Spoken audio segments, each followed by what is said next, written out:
When you look at the old Salem grounds, you can't help but think a place with character like this must have some stories to tell. The official position of the Moravian Church about ghosts is the only ghost that's real is the Holy Ghost. This building is the Single Brothers house. This is a ghost story that is based on a factual event. Andreas Kremser, a real person, a shoemaker who came to North Carolina in 1766 and ended up at the Single Brothers house. In 1786, he and fellow brothers were digging out a sub-basement for more storage at the house. He was described as uncommonly quiet that day. The brothers were using a technique where they undercut a bank, then pulled down the overhang. That's a little dicey because you have to know how much weight is on the bank, how stable the soil is. They made a misjudgment. Andreas Kremser was down digging in the trench, undercutting the bank, and it gave way. And the weight of the soil collapsed on him. Around midnight, the brother who was watching from above saw a large bank was breaking and yelled for everyone to jump back. Kremser was on his knees and couldn't escape in time. He was buried alive, dug out quickly, but injured internally. Around 2 in the morning, he died. I don't know where specifically he died.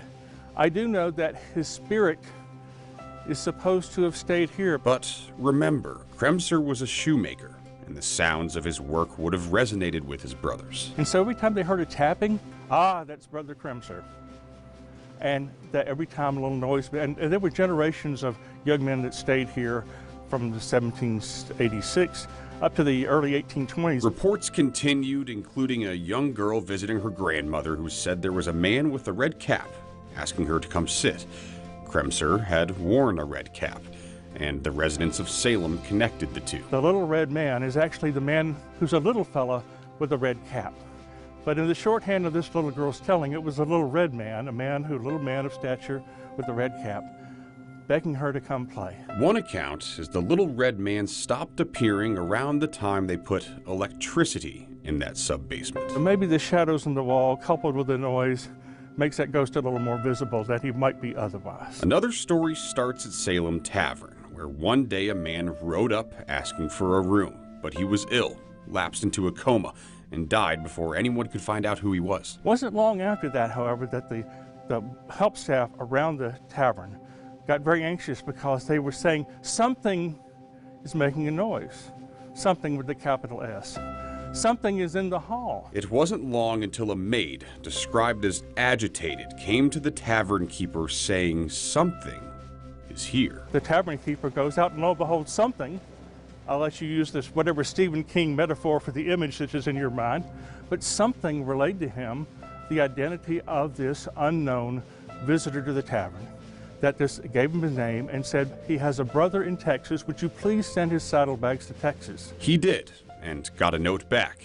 There had been someone in Texas. They sent the belongings to Texas, and mysteriously something stopped showing up at the tavern. A tragic tale is centered around the first traffic death in Salem. There was a little 7-year-old kid named little DH, or David, who loved, as all 7-year-olds do, to go sledding. On a winter morning, DH awoke to a blanket of snow and headed to the steep hill of Bank Street. The streetcar was approaching on Main Street. A family friend named Ebert was the motorman when that streetcar ran into DH. And so DH was conscious when he was hit, and the streetcar conductor, Ebert, came off and said, I'm so sorry, so sorry. He says, I know you didn't mean to do it, but he died. The scene of that crash is now known as Salem's Cold Spot. It might be a cold spot anyway because it's on the north side of a building that's very tall and very shadowed. But because of what happened there, people identify the coldness they feel on a winter day with that little boy and his story of his passing. So although the Moravian Church may say the only ghost that's real is the Holy Ghost, they do appreciate a good story, because a good story helps people remember a place like Old Salem. So next time you're here in Salem and you walk by the Single Brothers house, if you hear something, Michael Hennessy, you heard it here first. Fox 8 News.